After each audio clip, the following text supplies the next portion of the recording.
Apple is the company that ignited a communications revolution with the iPhone 12 years ago. Now, there is serious concern of what's next. Innovations of the not-so-distant future were absent. There was nothing today. There was no 5G, there was no foldable, there was no two-way wireless charging. There'll be years before you get that from Apple. But, of course, the rivals, Samsung, Android and Huawei, have these features, or at least are well and truly on the way to bringing them to market. Instead, Apple's going for services, music, TV, and now gaming apps, which brings a steady revenue stream a year through the monthly subscriptions.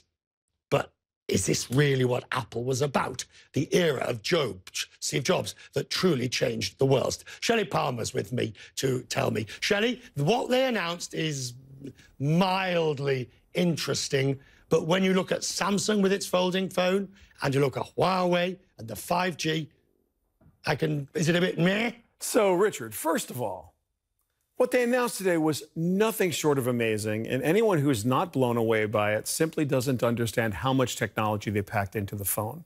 You may not care about the 3 cameras, but if you shoot real video or you're going to become a real videographer, having 3 primes, a wide, a telephoto, and an ultra-wide is an incredible, incredible upgrade. The front-facing camera is now 4K capable. That you can actually...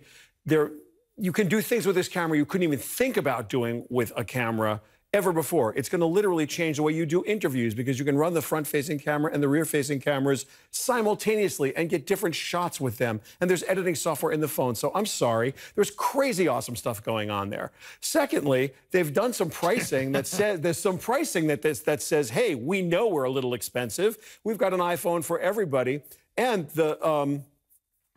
probably the biggest news of the whole day is they said that the XR was the best-selling iPhone ever, in fact, the best-selling smartphone ever, and they kept that in the line and they kept the price point down. So let's give these guys a little break. I thought they did some great stuff today. All right, but what about the shift? Because, you know, Apple is, if you look at the revenues and you look at the profits, Apple is a one-horse town. Yes, to some extent. And I agree with you. Look, the services are important that they brought out today. And $5 a month, I think that is the gateway drug into charging you a lot more money later. But they want to get you into it. You know, people counted Apple Music out completely when it started. And Apple Music has become a formidable competitor and also a very good source of revenue to the music industry. I think this is going to happen in the TV business also. TV Plus, it looks pretty good, the arcade thing. But users will judge and users will determine its success by whether or not they're willing to pay $5 a month for the whole family to enjoy that stuff. You do make a lot of money with services. They are behind the 8 ball on the folding phones. They're behind the 8 ball on the other hardware. They are. And 5G was definitely missing. Is there a risk, though, that Apple is trying to be too many things in too many markets? No. No. Well, I'll tell you why, Richard. I'll tell you why. Because they're a platform company. In fact, one of the most interesting things, one of the most remarkable things they announced today with the iPhone Watch Series 5 was all the health research initiatives. They're all over the place with this, but they're a big company with the largest cash on balance sheet of any company I think we know of. They can get into some good and interesting stuff. It's not going to spread them too thin. Why Apple TV streaming service? I mean,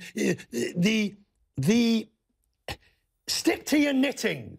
Stick to what you're good at. So that's why do you suddenly find that you have to go into television and movie production that's going to cost you an absolute fortune when there are better people who can do it? First of all, there may or may not be better people who can do it because they have the cash to buy anything they want to buy. But in 2019 and beyond, you cannot, and I mean cannot, separate content and distribution. And if you look across the media industry, DTC, direct-to-consumer, is the strategic play across the entire industry. And Apple's coming at it from the other way. They're starting with the hardware and the distribution, and they're going to add in the content. And whether they end up producing it originally or hiring in or ordering in, this is what they have to do. They know it, and they're going to do it.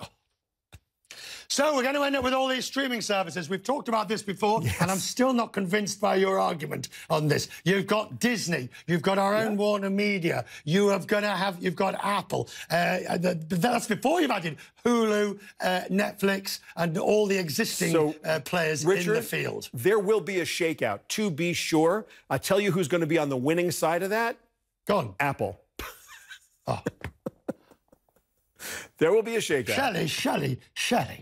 Right. All right. We'll revisit this. It's not over yet. You bet.